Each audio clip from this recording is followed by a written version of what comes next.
ಮೊನ್ನೆ ಲೋಕಾಯುಕ್ತರಿಂದಲೇ ಬಂತು, ಹಂಗೆ ಮನೆ ಕಟ್ಟಿದ್ದಾರೆ. ಅದನ್ನು ಅಲ್ಲ ಕೊಡೋಕ್ಕೆ ಅಣ್ಣ ಹೇಳಿ. ಚಿತ್ರದುರ್ಗದಲ್ಲಿ ನಮ್ಮ ನಗರಸಭೆ ಸೈಟ್ಗಳು ಎಲ್ಲಿದ್ದಾವೆ, ಈಗ ಕಟ್ಟಡ ಮಾಡಿಬಿಟ್ಟಿದ್ದಾರೆ, ಒಳಗಿಂದೊಳಗೆ ಖಾತೆ ಕೊಟ್ಟಿದ್ದಾರೆ, ಮತ್ತು ಖಾತೆ ಅಲ್ಲ ಸರ್, ಅಲ್ಲ ನಾನು ಹೇಳಿ ಇವನಿಗಿಂತ ಅವನಿಗಿಂತ ಅಲ್ಲಿ ನಗರಸಭೆ ಆಸ್ತಿ ಅನ್ನೋದೇ ಯಮರ ಅಂತ ಇದಲ್ಲ. ಇದು ನಾವು ಹೋರಾಟ ಮಾಡಿರೋದು. ಈಗ ನಾವು ಸುಮ್ಮನೆ ಏನೋ ಪ್ರೆಸ್ ಮೀಟ್ ಮಾಡಿಬಿಡೋದಿಲ್ಲ. ಅದು ಲೋಕಾಯುಕ್ತರಿಗೆ ಹೋಗಿ ಕೊಡ್ತೀವಿ, ಅಲ್ಲಿಂದ ಇನ್ವೆಸ್ಟಿಗೇಷನ್ ಆಗಬೇಕು. ಅಲ್ಲಿಂದ ಕಟ್ಟಡಗಳು ಅದು ಒಂದು 5,000 ಅಡಿ ಕಟ್ಟಡ ಇರ್ಬೋದು.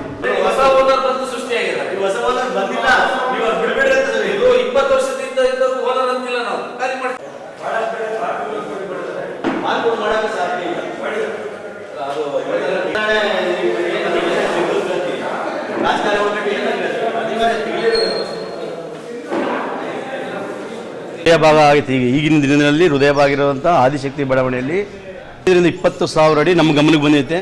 ಆ 20,000 ಅಡಿಗೆ ಎಲ್ಲಾದರೂ ನಾವು ನಾಮಫಲಕಗಳನ್ನ, ಇದು ನಗರಸಭೆ ಆಸ್ತಿ ಅಂತೇಳಿ ನಾಮಫಲಕಗಳನ್ನ ಹಾಕಿಸ್ತಾ ಇದ್ದೀವಿ. ಅದಲ್ಲದೆ ಸುಮಾರು ಆಸ್ತಿಗಳು ಕೆಲವು ಒತ್ತುವರಿಯಾಗಿ ಒಳಗೆ ಅವನ್ನ ಸೇಲ್ ಸರ್ಟಿಫಿಕೇಟ್ ಕೊಟ್ಟು ಮನೆಗಳು ಕಟ್ಬಿಟ್ಟವ್ರೆ ಸುಮಾರು ವರ್ಷದಿಂದ.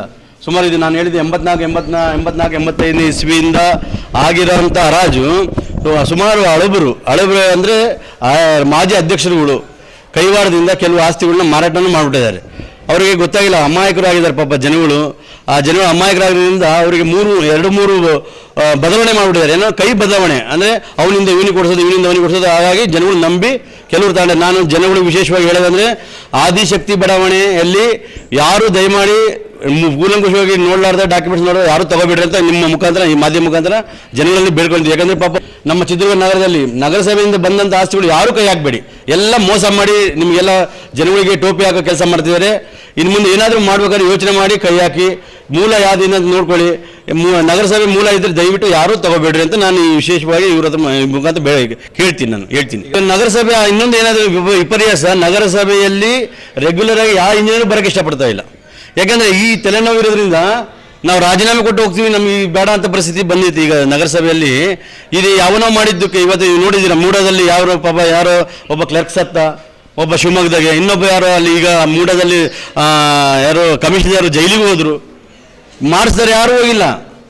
ಮಾಡಿಸ್ತಾರೆ ಹೋದ್ರೆ ಮುಂದೆ ಗೊತ್ತಾಗೋತ್ತದೆ ಯಾರು ಹೋಗ್ತಾರೆ.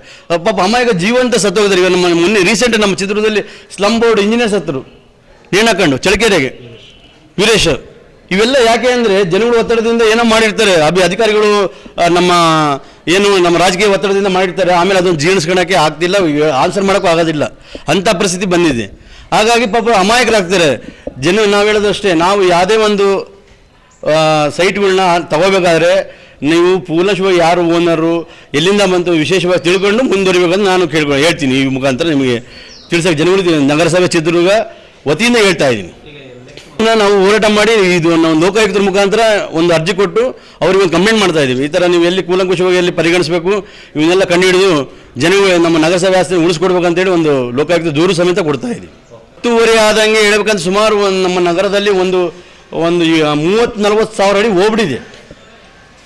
ಅದು ಹೋಗಿದೆ. ಈಗ ಇರೋದು ಒಂದು 45 ಸಾವಿರ ಅಡಿ ಇರ್ಬೋದು ನಾವು ಗುರುಸ್ದಂಗೆ. ನನ್ನ ವಾರ್ಡಲ್ಲಿ 33ನೇ ವಾರ್ಡಲ್ಲಿ 34ನೇ ವಾರ್ಡಲ್ಲಿ ಸುಮಾರು 10 ಸಾವಿರ ಅಡಿ ಇದೆ. 10 ಸಾವಿರ ಅಡಿ ನಾನು ತೋರಿಸ್ತೀನಿ, ಬನ್ನಿ ಬೇಕಾದ್ರೆ. ಅಷ್ಟೊಂದು ಜಾಗ ಇದೆ. ನಮ್ಮಲ್ಲಿ ಇನ್ನೂ ಜಾಸ್ತಿ ಇದೆ. ನಿಮ್ಮಲ್ಲಿ 35 ಇನ್ನೂ ಜಾಸ್ತಿ ಇದೆ ನಗರಸಭೆ ಆಸ್ತಿಗಳು. ಅವನ್ನ ಗುರುತಿಸಿ ನಾಮಫಲಕ ಹಾಕೋದೇ ನಮ್ಮ ಈ ಆಂದೋಲನ. ಇದಕ್ಕೆ ಅಧಿಕಾರಿಗಳು ಸಹ ನಮಗೆ ಸಪೋರ್ಟ್ ಮಾಡಬೇಕು, ಕಮಿಷನರ್ ಸಮೇತ. ಅಲ್ಲಿ DC ಅವರೇ ಅಧ್ಯಕ್ಷರಾಗಿರ್ತಾರೆ. ಅಂಥ ನಮ್ಮ ಬಡಾವಣೆಯಲ್ಲಿ ಹಲವಾರು ಒತ್ತುವರಿಯಾಗಿದ್ದಾವೆ. ರಾಜಕಾಲುವೆಯಲ್ಲಿ ಎಡಭಾಗ ಬಲಭಾಗ 20 ಅಡಿ ಬಿಡಬೇಕಂತ ರೂಲ್ಸೇ ಇದೆ, ನಗರಸಭೆಯಲ್ಲಿ ರೂಲ್ಸೇ ಇದೆ.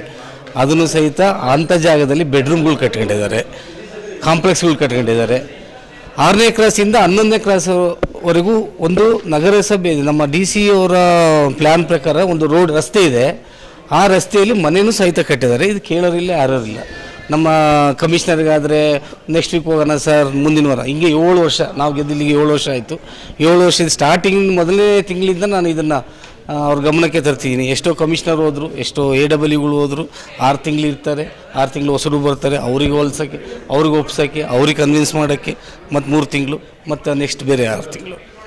ಹೀಗಾಗಿ ರಸ್ತೆಯಲ್ಲಿ ಮನೆ ಕಟ್ಟಿರೋದು ಇತಿಹಾಸ ನಮ್ಮ ಚಿತ್ರದುರ್ಗದಾಗೆ ಇರ್ಬೋದು. ನಮ್ಮ ಮೋಸ್ಟ್ಲಿ ಅಲ್ಲಿ ಏನಿದೆ ಅದು ನಮ್ಮ ಕಮಿಷನರ್ ಮಾಡಬೇಕು. ಅದು ನಮಗೆ ರೈಟ್ಸ್ ಇಲ್ಲ. ಅದು ನಾವು ಎಲ್ಲೆಲ್ಲಿ ಖಾಲಿ ಜಾಗ ಇದಾವೋ ನಮಗೆ ನಾಮಫಲಕ ಗುರುತಿಸಿ ನಾವು ಹಾಕ್ಸ್ಕೊಡೋದು ನಮ್ಮ ಜವಾಬ್ದಾರಿ. ನಗರಸಭೆ ಆಸ್ತಿ ನಾವು ಉಳಿಸ್ಬೇಕು, ಅದಕ್ಕೆ ಸಪೋರ್ಟಿವ್ ಆಗಿ ಕಮಿಷನರು ನಿಂತ್ಕೋಬೇಕು. ಸೊ ಯಾರ ಸಪೋರ್ಟಿಂದ ಯಾರ ಫೋರ್ಸಿಂದ ನಮಗೆ ಈ ಥರ ಸಪೋರ್ಟ್ ಮಾಡೋದಲ್ಲೇ ಇರೋದು ನಮಗೆ ಗೊತ್ತಿಲ್ಲ. ಮುಂಚೆಯಿಂದ ಗೊತ್ತು, ಸಿಟಿಯಲ್ಲಿ ನಿಮ್ಮ ದುರ್ಗದ ಸಿಟಿಯಲ್ಲಿ ಎಷ್ಟು ಆಸ್ತಿ ಕಳ್ತನ ಮಾಡಿದ್ದಾರೆ. ಹಳೆ ಕಳ್ಳರು ಯಾರಿದ್ದಾರೆ, ಹೊಸ ಕಳ್ಳರು ಯಾರಿದ್ದಾರೆ, ಸೊ ಹೆಸರಿಟ್ಟು ಹೇಳೋರಿಲ್ಲ. ಯಾಕಂದರೆ ನಾವು ರಾಜಕೀಯ ಜೀವನದಲ್ಲಿ ಸಣ್ಣವರು, ನಾವು 2ನೇ ಬಾರಿ ಗೆದ್ದಿದ್ದೀವಿ. ದೌರ್ಜನ್ಯದಿಂದ ಮಾಡೋರು ಇದ್ದಾರೆ, ರಾಜಕೀಯದಿಂದ ಮಾಡೋರು ಇದ್ದಾರೆ. ಹಂಗಾಗಿದೆ. ಎಕ್ಸ್ಟೇಷನ್ ಚಿಕ್ಕ ಮಾರ್ಕೆಟ್ ಇತ್ತು, ಸೊಪ್ಪಿನ ಮಾರ್ಕೆಟ್ ಇತ್ತು, ಅದು ಇವತ್ತು ಎಂಥ ಕಾಂಪ್ಲೆಕ್ಸ್ ಮಾಡಿದ್ದಾರೆ ನೀವು ನೋಡಿದ್ರಲ್ಲ. ಆ ಥರ ಹಲವಾರು ಜಾಗಗಳಿದ್ದಾವೆ. ನಮ್ಮ ಉದ್ದೇಶ ಏನು, ಅದನ್ನು ನಗರಸಭೆ ಆಸ್ತಿನ ಭದ್ರಗೊಳಿಸ್ಬಿಡ್ಬೇಕು.